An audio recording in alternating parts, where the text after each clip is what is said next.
The first time my stepmother told me that I needed to be more realistic about marriage, I was 29 years old. I remember standing in our kitchen on a Sunday afternoon, putting away the dishes after lunch. My father was in the living room watching television. My younger stepsister, Natalie, was upstairs getting ready to meet her friends. And Vivian, my stepmother, was sitting at the kitchen table, watching me.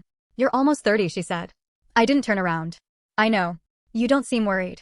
I placed another plate inside the cabinet. "Worried about what?" She sighed. "Claire."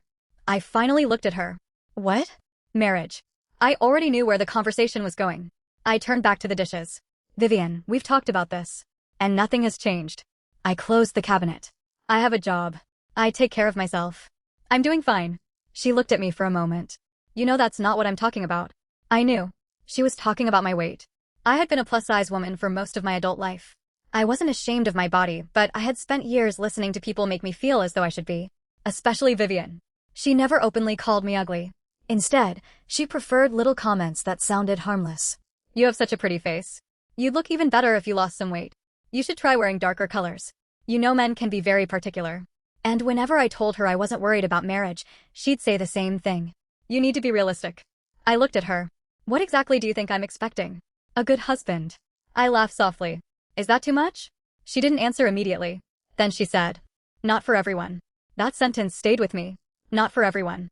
I didn't know what she meant by it, but I knew it wasn't a compliment. Before I could respond, my father called from the living room. "Claire, come and see this." I walked away from the kitchen. As I passed Vivian, she said quietly, "I'm only trying to help you." I didn't answer, because sometimes the people who hurt you the most are the ones who insist they're helping. I thought that conversation would be the worst part of my Sunday.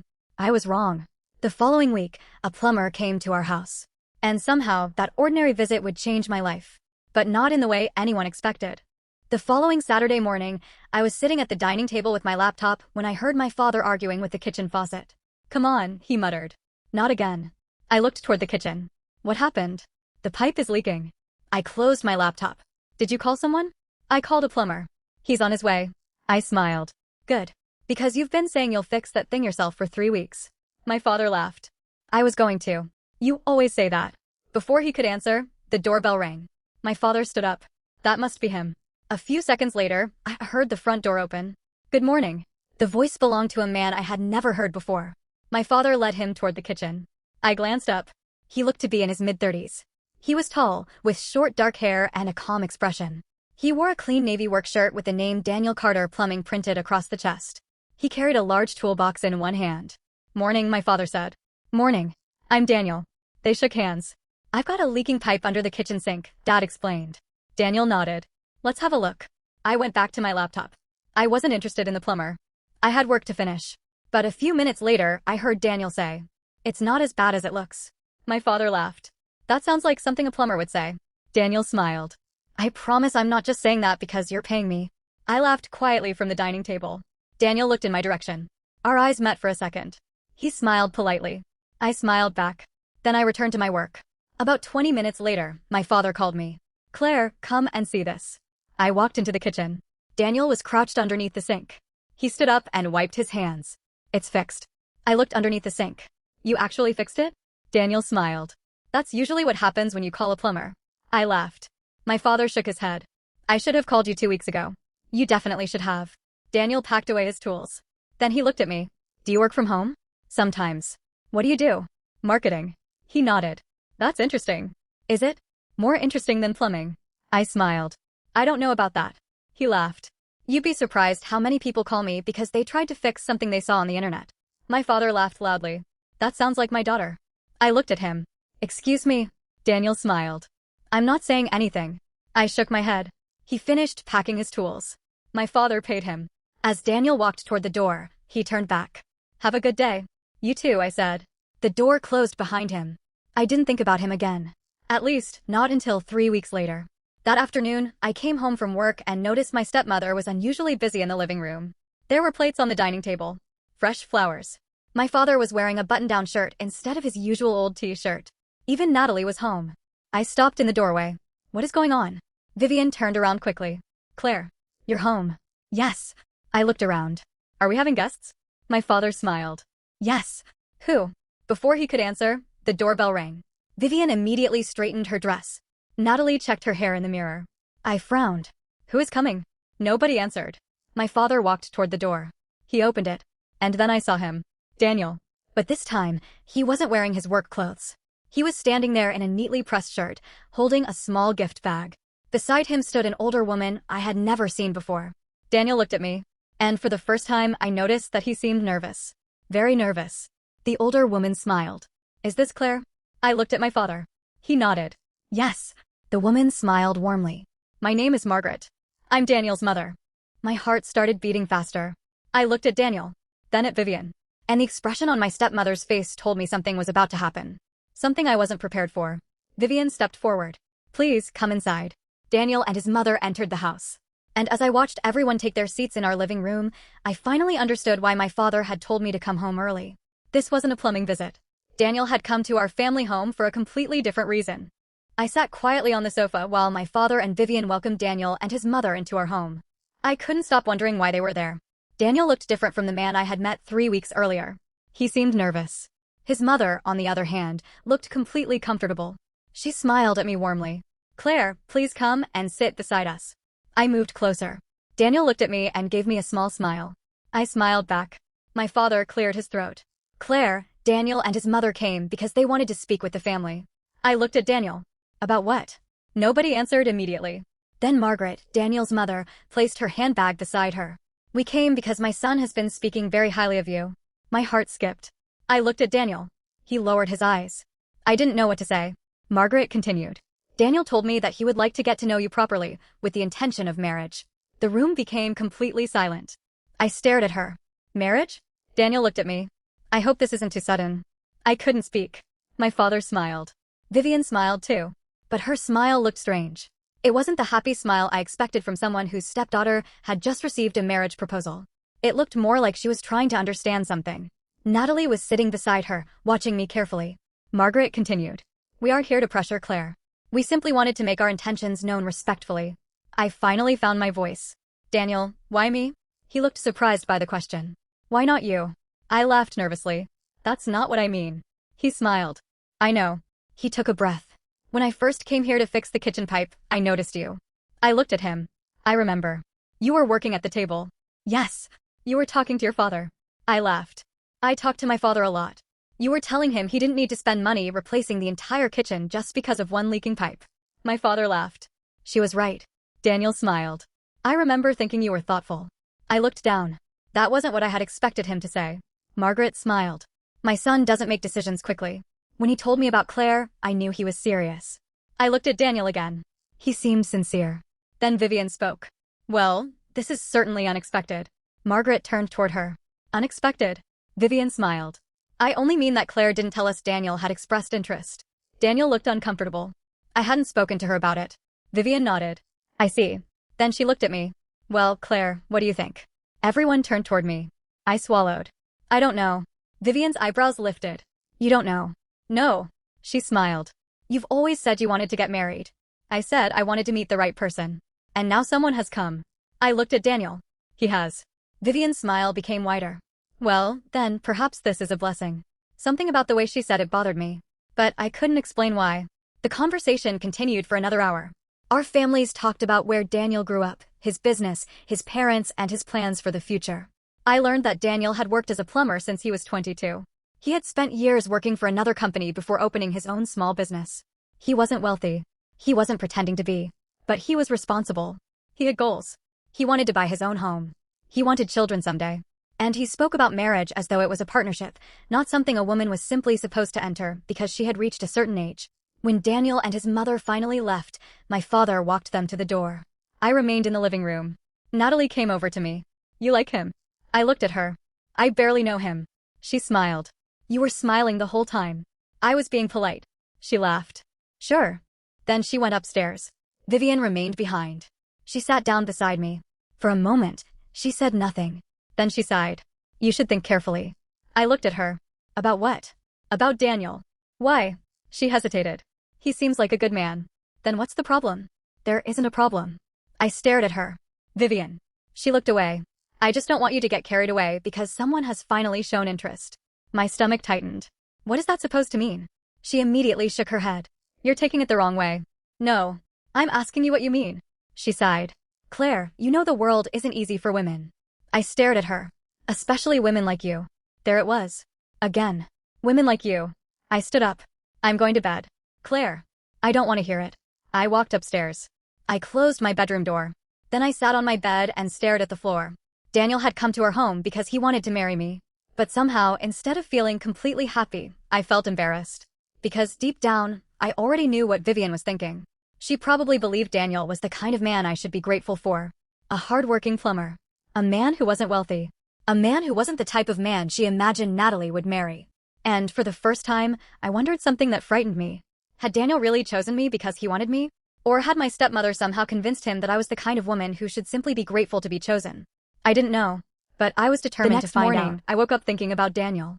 Not because I was in love with him. I wasn't. I barely knew him. But there was something about the way he had looked at me the night before. He hadn't looked embarrassed. He hadn't looked uncomfortable. He had looked certain. And I couldn't stop wondering why. I got dressed for work and went downstairs. My father was already at the table drinking coffee. Morning, Dad. Morning. I poured myself some coffee. Vivian walked into the kitchen a few minutes later. She looked at me. So? I turned around. So what? Daniel. I sighed. There's nothing to say yet. She smiled. You're almost 30. How can you say there's nothing to say? Because I met the man yesterday. She sat down. He seems respectable. I looked at her. That's good. He has a business. I know. He has his own place. I know. He's hardworking. I know, Vivian. She nodded. Then she said something that made my hand stop halfway to my coffee cup. You should be grateful. I slowly looked at her. For what? That someone like him is interested in you. My father's face immediately changed. Vivian. What? He shook his head. Don't. She looked at him. I'm only being honest. I put my cup down. What exactly do you mean by someone like him? She hesitated. I mean someone who is willing to accept you as you are. I felt something inside me break. Accept me? Claire, don't twist my words. I don't have to. My voice became quieter. You've already said enough. I stood up. My father looked at me. Claire. I need to go to work. I picked up my bag. As I walked toward the door, Vivian called after me. You'll understand one day. I stopped. Then I turned around. No, Vivian. She looked at me. I've understood for years. I left. I spent the entire day trying not to think about what she had said. But every time I looked at my phone, I wondered whether Daniel would call. Around lunchtime, my phone finally rang. Daniel. I stared at his name for a few seconds before answering. Hello.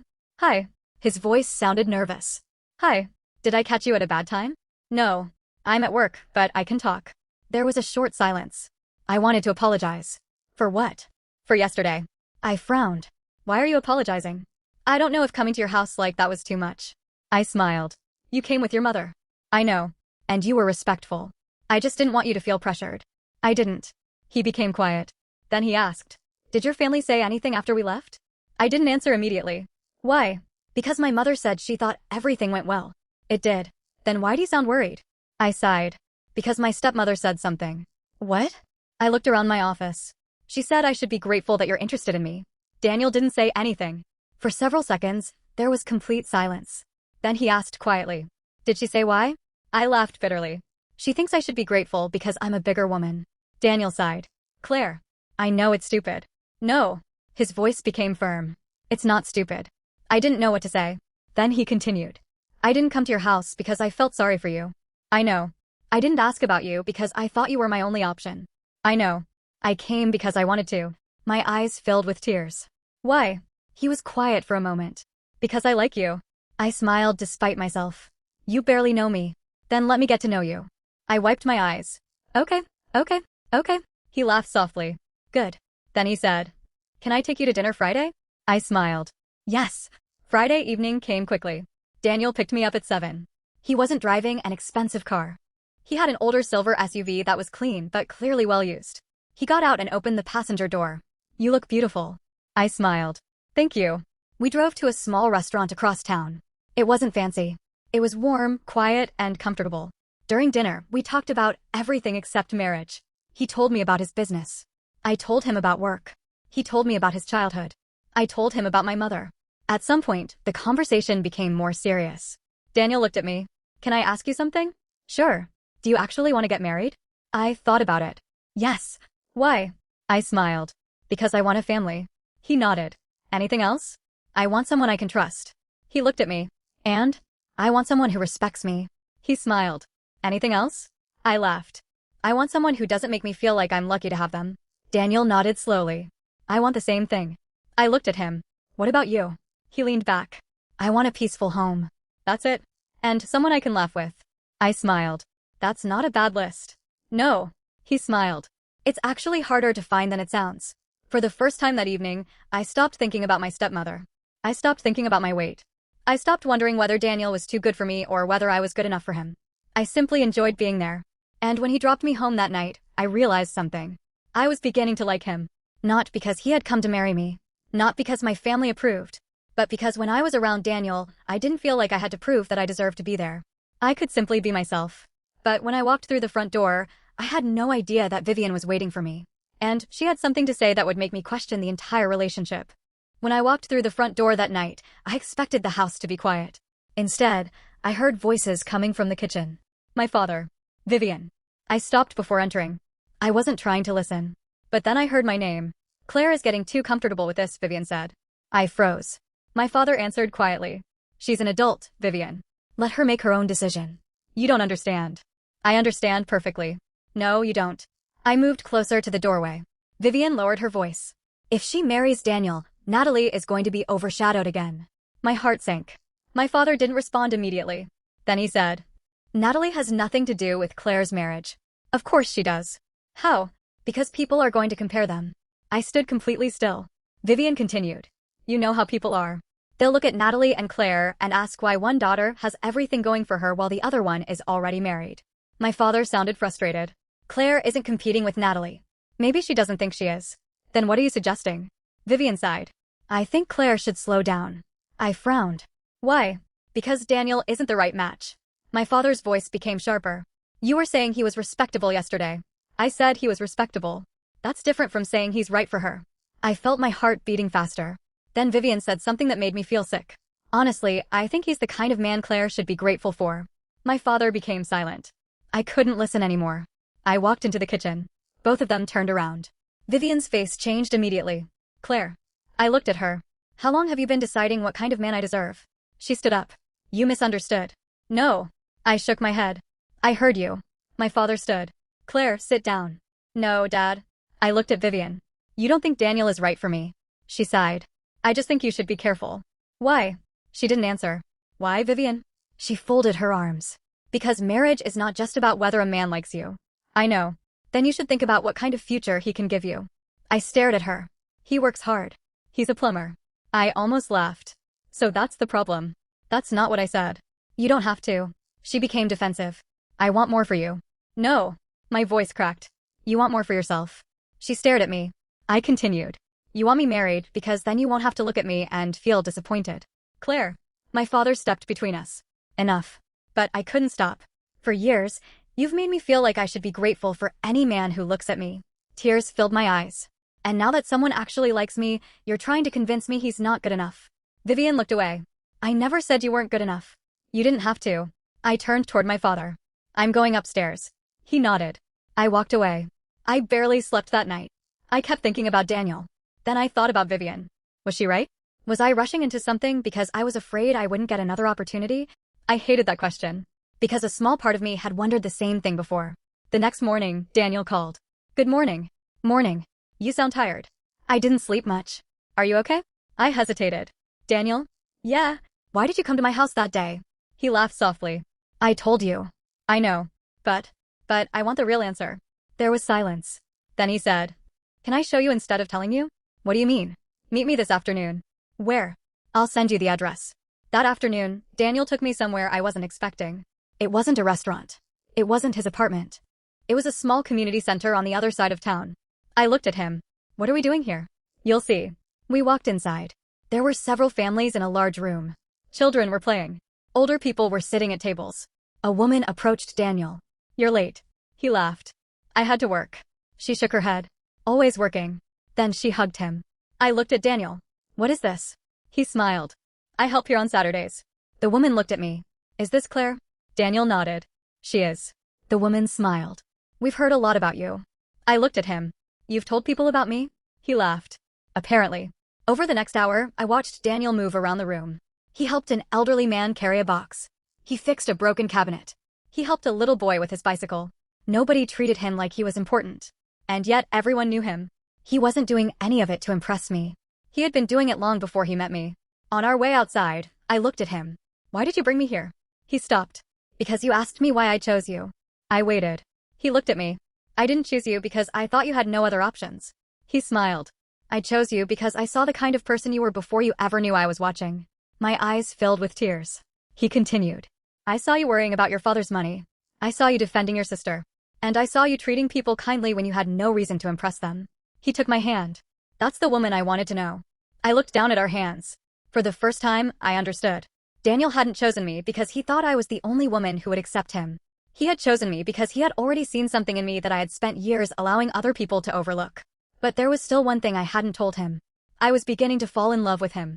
And I was terrified that my stepmother might find a way to destroy it. I didn't tell Daniel that I was falling in love with him. Not yet. I was afraid that saying it out loud would make everything feel too serious.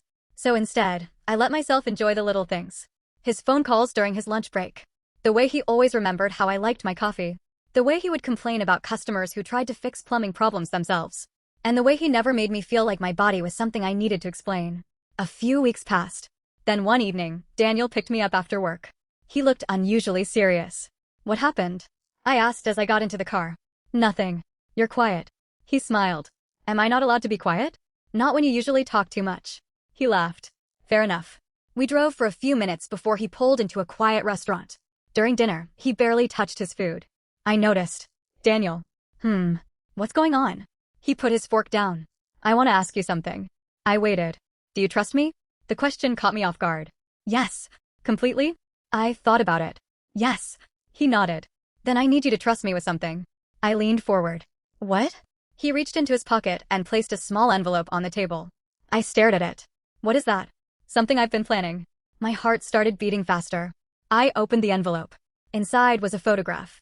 It was a picture of a small house. I looked at Daniel. You're buying a house? He smiled. I've been saving for a while. I looked back at the photograph. It's beautiful. It's not perfect. I didn't say it was. He laughed. Then his expression became serious again. I want to build a life with you. I couldn't speak. He continued. But I don't want you to marry me because your family thinks you should. I looked at him. I don't want you to marry me because you're afraid you won't find someone else. I wouldn't. And I don't want you to marry me because I'm asking. I smiled. Then why are you asking? He reached across the table. Because I love you. Everything around me seemed to become quiet. I stared at him. Daniel smiled nervously. You don't have to answer tonight. I felt tears fill my eyes. You're making this very difficult. He laughed. I know. I wiped my tears. I love you too. His face changed immediately. You do. I laughed through my tears. Yes. He took my hand. And for the first time, I wasn't thinking about Vivian. I wasn't thinking about what she thought. I wasn't thinking about my weight. I wasn't thinking about whether Daniel was a plumber. I was simply happy. But when I got home that evening, Vivian was waiting in the living room. She looked at me. You're smiling. I smiled. Yes. Why? I hesitated. Then I decided to tell her. Daniel proposed. Her smile disappeared. What? I nodded. He asked me to marry him. She stood up. Already? I frowned. We've been seeing each other for months. That isn't long enough. It's long enough for me. She shook her head. You need to think about this. I have. You don't understand what you're doing. I understand perfectly. She looked at me. Claire, you are making a mistake. I felt my patience disappear. No. I shook my head. For once, I'm making a decision without asking you whether I'm good enough for it. Her face hardened. You're being disrespectful. Maybe. I picked up my bag. But I'm finally being honest. I started walking upstairs. Then she said something that made me stop. If you marry him, don't expect your life to be easy. I turned around. Who said marriage was supposed to be easy? She didn't answer. I went upstairs. For the first time, I wasn't afraid of her opinion. But I didn't know that the next morning, Vivian would do something that would make me question whether I had made the right decision. She called Daniel's mother. And she told her something about me that Daniel had never heard before. The next morning, I woke up feeling happier than I had in a long time. For the first time, I allowed myself to imagine what my life with Daniel might actually look like. A small house. Sunday mornings together. Maybe children someday. Arguments over whose turn it was to cook. Simple things. Real things. I came downstairs expecting to find my father and Vivian having breakfast. My father was there. Vivian wasn't. Where's Vivian? I asked. Dad looked up from his coffee. She went out early. Where? He shrugged. She didn't say. I didn't think much of it. I made myself breakfast and left for work. Around 11 that morning, my phone rang. It was Daniel. I smiled when I saw his name. Hi, Claire, are you busy? I could immediately hear something was wrong. No. What's happening? He was quiet. Then he said, my mother called me this morning. My smile disappeared. Okay. She said Vivian called her. I froze. Why? She wanted to talk about our engagement. I felt my stomach tighten. What did she say? Daniel didn't answer immediately. Claire, I need to ask you something. What? Is there something about your health that you haven't told me? I stared at my desk. What? My mother said Vivian told her you have some serious health problems. I couldn't believe what I was hearing. That's not true. I thought so. Daniel, I'm overweight. That's not a secret. But I don't have some hidden illness. I know. Then why would she say that? I don't know. I leaned back in my chair. What exactly did she tell your mother? Daniel sighed. She said you struggle with your health, that you have difficulty taking care of yourself, and that you might need a lot of support in the future. I felt tears burning my eyes. She said that. Yes. I closed my eyes. Then Daniel said something I didn't expect. My mother didn't believe her. I opened my eyes. She didn't. No. He laughed softly. She told me that if Vivian had real concerns, she should have spoken to you directly instead of calling her. I wiped my eyes. Daniel, I'm sorry. Why are you apologizing? Because this is becoming a mess. Claire. His voice became serious. This isn't your mess. I was quiet. Then he said, your stepmother is making decisions about your life without asking you. I know. Are you still sure you want to marry me? I didn't hesitate. Yes. He exhaled. Good. I smiled. But there's something I need you to promise me. What? If anyone tells you something about me, come to me first. I promise. Don't believe things because someone sounds convincing. I won't. There was a pause. Then Daniel said, I'm coming to see you after work. That evening, Daniel came to our house. My father was home. Vivian was sitting in the living room. The moment she saw Daniel, her expression changed. Daniel greeted my father politely. Then he turned toward Vivian. Can we talk? She looked uncomfortable. About what? You called my mother. Vivian's face became pale. I was concerned about Claire. You told my mother Claire has serious health problems. I didn't say that exactly. Daniel looked at her. My mother repeated your exact words. Vivian became defensive. I was only trying to make sure you understood what you were getting into. I felt my heart sink. What I'm getting into? She looked at me. Claire, you know what I mean. No. I shook my head. I really don't. My father stood up. Vivian, this has gone too far. She looked at him. I'm trying to protect her. Daniel shook his head. No. Everyone became quiet. You're trying to protect yourself from being embarrassed. Vivian stared at him. He continued calmly. Claire is an adult. If she has a health concern, she can tell me herself. Vivian folded her arms. You don't understand what marriage requires. Daniel nodded. Maybe I don't. Then he looked at me. But I know what I want. He took my hand. And I know I want Claire. Vivian looked away. For the first time, she didn't have an answer. My father walked over to me. Claire, I'm sorry. I looked at him. For what? For allowing this to go on for so long. I didn't know what to say. Vivian stood up. You're all making me sound like the villain. I looked at her. I don't think you're a villain. She looked surprised. But you've spent years making me feel like something was wrong with me. Her eyes became wet. And I'm tired of believing it. The room became silent. Then Vivian whispered. I didn't realize I was hurting you that badly. I looked at her. That's the problem. She wiped her eyes. You thought you were helping. She nodded slowly. Yes. I took a breath. Then stop helping me. She looked at me. Let me choose my own life. For several seconds, nobody spoke. Then Daniel squeezed my hand. And for the first time, I realized something important. The biggest obstacle between Daniel and me wasn't my weight. It wasn't his job. It wasn't money. It wasn't even Vivian. It was the belief that someone else had the right to decide what kind of life I deserved. And I was finally ready to make that decision for myself. The house was unusually quiet after Daniel left. I stood in the hallway for a while, thinking about everything that had happened.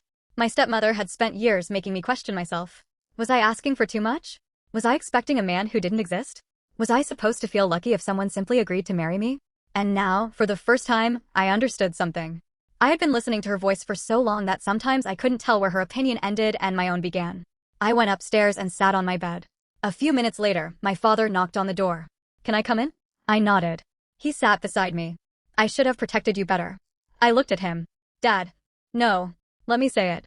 He took a breath. When your mother died, I thought keeping everyone together was enough. I listened. But I didn't notice how different things became after Vivian came into our lives. I looked down at my hands. She didn't treat me badly every day. I know. That almost made it harder. He nodded. I know. For a moment, neither of us spoke. Then Dad said, "Do you love Daniel?" I smiled. Yes. Do you trust him? Yes. Does he respect you? Yes. Then that's what matters. I looked at him. What if I make a mistake? He smiled. Then you'll make your own mistake. I laughed softly. That doesn't sound very comforting. It should. He squeezed my hand. Because your life belongs to you. Those words stayed with me. The following Saturday, Daniel and I met at a cafe. I had something important to tell him. He noticed my serious expression as soon as I sat down. What happened? I've made my decision. He looked nervous. About us? Yes. I reached across the table and took his hand. I want to marry you. His face relaxed. Then he smiled. Are you sure? I've never been more sure about anything. He squeezed my hand. But I want to do something differently. What? I don't want a huge wedding. He laughed. Neither do I. I don't want to spend all our money trying to impress people. Agreed. I want something simple. He smiled. Then we'll have something simple. I looked at him. And I don't want Vivian planning everything. He laughed. That's probably a good idea. I laughed too. For the first time, planning a wedding didn't feel like something being done to me. It felt like something I was choosing. 2 months later, our families gathered for dinner. Daniel's mother brought food. My father brought dessert. Natalie helped decorate the table. Even Vivian was there. The atmosphere was awkward at first. But slowly, people began talking and laughing. At one point, Vivian came over to me. Can I talk to you? I followed her into the kitchen. She stood quietly for a moment. Then she said, I've been thinking about what you said. I waited. I was wrong. I didn't expect that. She continued. I spent so much time worrying about what people would say about you that I forgot to ask what you wanted. I looked at her. She took a breath. And I owe you an apology. My eyes filled with tears. I appreciate that. She nodded. I don't expect you to forget everything. I won't. She smiled sadly. But maybe one day you'll forgive me. I looked at her. I think I'm already trying. She reached for my hand. And for the first time in years, it didn't feel like we were competing. It felt like 2 women finally admitting that something between them had been broken for a long time. 3 months later, Daniel and I got married. There were only about 50 guests. My father walked me down the aisle. Natalie stood beside me. Daniel's mother cried throughout the entire ceremony. And Vivian sat in the front row. When I reached Daniel, he looked at me and smiled. You came. I laughed. Of course I came. He leaned closer. You look beautiful. I whispered. So do you. The ceremony was simple. No expensive decorations. No extravagant reception. Just family, friends, and 2 people who had decided to build a life together. Afterward, Daniel and I stood outside while everyone took photographs. He looked at me.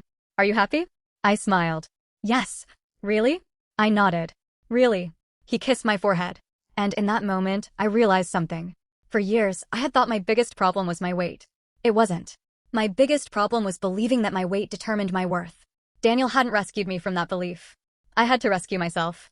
He simply loved me while I learned how. And that made all the difference. 6 months after our wedding, I woke up one Saturday morning to the smell of pancakes. I walked into the kitchen and found Daniel standing over the stove. He was wearing an old t-shirt and sweatpants, and there was flour on his cheek. I laughed. What happened to you? He looked at me. Breakfast. I pointed at his face. No. I mean, what happened to your face? He touched his cheek. Oh. He laughed. I was trying to make pancakes. You're making a mess. You're welcome. I walked over and hugged him from behind. I love you. He turned around.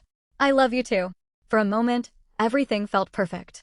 But life doesn't stay perfect just because you found happiness. Sometimes, old insecurities return when you least expect them. That afternoon, Daniel and I went to my father's house for a family lunch. Natalie was there with her boyfriend. My father was grilling outside. Vivian was preparing food in the kitchen. Everything seemed normal. Until Natalie casually mentioned that she and her boyfriend were thinking about getting married. Everyone became excited. My father hugged her. Vivian started asking questions about the wedding. Then she looked at me. Claire, you should help Natalie with the planning. I smiled. Of course. Natalie smiled. I'd love that. For the first time, I realized how much things had changed. There was no competition. No comparison. At least, I thought there wasn't. Later that evening, while everyone was sitting outside, Vivian came to sit beside me. I've been meaning to ask you something. What? She looked at me. Are you happy? I laughed. Very. She smiled. I can see that. Then she became quiet. I used to worry about you. I know. I thought you needed someone to save you from ending up alone. I looked at her. And now? She looked across the yard at Daniel. Now I realize you were never going to end up alone. I smiled. You didn't know that. No. She shook her head. But you did. I looked at her. What do you mean? You always knew you deserved love. I thought about it. Maybe she was right. Maybe somewhere underneath all the criticism, all the comparisons and all the doubts, I had always known. I just hadn't trusted myself enough to say it. A few weeks later, Daniel came home from work unusually quiet. I noticed immediately. What happened? He sat down. Nothing. I smiled. You're terrible at pretending. He laughed. Then he looked at me. My business is growing. I smiled. That's good. It is. So why do you look worried? He hesitated. I'm thinking about expanding. I sat beside him. What does that mean? I've been offered a contract with a large property company. That sounds amazing. It is. But, he sighed. I would need to hire more people and take on more work. I smiled. Then do it. He looked at me. You're not worried? About what? That I'll be working more. I laughed. Daniel, you married a woman who has a job. He smiled. I know. We both have responsibilities. He took my hand. You're different from what I expected. I raised an eyebrow. What did you expect? He laughed. I don't know. Then he became serious. I expected marriage to be difficult. It is. He looked surprised. I laughed. But difficult doesn't mean bad. He smiled. That's true. A year after our wedding, Daniel's business had grown. He had 6 employees. He had moved into a better office. We had started saving for a larger house. And our marriage was still imperfect. We argued. We disagreed. Sometimes we misunderstood each other. But we talked. We apologized. We tried again. That was the part nobody had told me about marriage. It wasn't about finding someone who made every problem disappear. It was finding someone who stayed when life became inconvenient. One evening, I stood in front of the mirror getting ready for dinner. I looked at myself. For years, I had avoided mirrors. I had criticized my stomach, my arms, my face, my clothes, everything. But that night, I looked at myself differently. I wasn't thinner. I hadn't transformed into another woman. I was still me. And I smiled. Daniel walked into the room. What are you smiling at? I looked at him through the mirror. Myself. He smiled. Good. He walked over and kissed my cheek. You should. I turned toward him. Daniel? Do you remember the first time you came to our house? He laughed. The leaking pipe? Yes. I remember. I never thought you'd come back. I almost didn't. I stared at him. What? He smiled. Your father tried to convince me to fix another pipe. I laughed. Seriously? No. He laughed. I just wanted an excuse to see you again. I shook my head. You're ridiculous. Maybe. He took my hand. But it worked. I smiled. And that was when I realized something. The plumber who walked into our home hadn't come to rescue me. He hadn't come because nobody else wanted me. He hadn't come because my stepmother thought he was the only man I could get. He came because he saw something in me. Something I had forgotten to see in myself. And the woman who once believed she had to be grateful for anyone's attention had finally learned the truth. Being loved is not a favor. Being chosen is not charity. And your worth doesn't decrease because someone else fails to recognize it. I looked at Daniel. Ready? He smiled. Always. We walked out of the room together. And for the first time in my life, I wasn't wondering whether I was enough. I already knew. I was. 2 years had passed since the day Daniel first walked into our house carrying a toolbox. A lot had changed. Daniel's plumbing business had grown from a small operation with 4 employees to a company with 10. I had also received a promotion at work. We had moved into a larger home, although Daniel still joked that the kitchen was his favorite room because it reminded him of the first place we met. And our marriage had settled into something comfortable. Not perfect. Real. We had disagreements.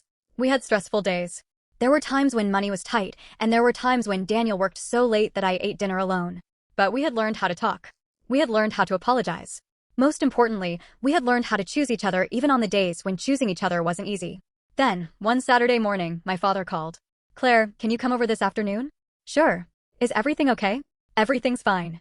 Your stepmother just wants the family together. I agreed. When Daniel and I arrived, Natalie was already there. She was sitting on the porch with her husband. I smiled when I saw her. What's going on? Natalie laughed. You'll find out. We walked inside. The house looked exactly the same. The same living room. The same dining table. Even the kitchen where Daniel had repaired that leaking pipe years ago. I smiled at the memory. Then Vivian walked toward me. She was holding an envelope. Claire. I looked at her. What is that? She handed it to me. This is for you. I opened the envelope. Inside was a letter. I looked at the handwriting. It was my mother's. My hands immediately began to shake. I hadn't seen her handwriting in years. I looked at Vivian. Where did you get this? She sat down. Your father found it while we were cleaning the storage room. I carefully unfolded the paper. It was a short letter my mother had written before she died. My eyes filled with tears as I read it. She wrote about me. About how she hoped I would grow into a woman who never allowed other people's opinions to determine her worth. She wrote that she didn't care what size I became. She didn't care what kind of job I had. She didn't care how much money I made. She wanted me to choose people who treated me with kindness. People who respected me. People who made me feel safe. I couldn't continue reading. I folded the letter and began to cry. Daniel put his arm around me. Vivian sat quietly across from us. Then she spoke. There's something else. I looked up. What? She took a breath. I found the letter months ago. I stared at her. You did? She nodded. I didn't know whether I should give it to you. Why? She looked down. Because I knew I'd been wrong. The room became silent. She continued. I spent years trying to make you into the kind of woman I thought other people would accept. Her voice trembled. I thought if I pushed you hard enough, you'd lose weight. If I criticized you enough, you'd become more confident. If I found you a husband, I'd somehow fixed everything. I wiped my tears. But you weren't fixing me. She shook her head. No. I was hurting you. I looked at her. For years, I had wanted her to understand that. Now that she finally did, I didn't know what to say. Vivian reached for my hand. I can't change what I said to you. No. But I can stop saying it. I smiled through my tears. That would be a good start. She laughed softly. Then she pulled me into a hug. I hugged her back. Not because the past had disappeared. It hadn't. But because sometimes healing doesn't mean pretending someone never hurt you. Sometimes it means deciding that what they did will no longer control the rest of your life. Later that evening, Daniel and I drove home. I held my mother's letter against my chest. Daniel glanced at me. What are you thinking? I looked out the window. I'm thinking about how strange life is. How? I spent years thinking I needed someone to choose me. He smiled. And now? I looked at him. Now I realize I was always supposed to choose myself first. Daniel reached across the center console and held my hand. You finally figured it out. I smiled. No. I looked at him. I think I finally believed it. And as we drove home, I thought about the woman I had been years earlier. The woman who stood in that kitchen while her stepmother told her to be realistic. The woman who wondered whether she was asking for too much. The woman who thought maybe love wasn't meant for someone like her. She had been wrong. Not because a plumber came along and proved her worth, but because she eventually realized that her worth had never depended on who came along. Daniel had simply been the person who recognized it. And that was the difference. If this story touched your heart, please like this video, subscribe to Good News Stories, and turn on the notification bell so you don't miss our next emotional story. And I want to hear from you. Do you think Claire's stepmother was trying to help her, or was she making Claire feel like she wasn't good enough? Tell me your thoughts in the comments below. Red heart. And where are you watching from? Drop your country or city in the comments. If you enjoyed this story, please share it with someone who needs to hear that their worth is not determined by their appearance, their age, their job, or what other people think about them. Thank you for watching Good News Stories. Until our next story, remember, you don't need someone else's permission to believe you're worthy of love. See you in the next story. Red heart.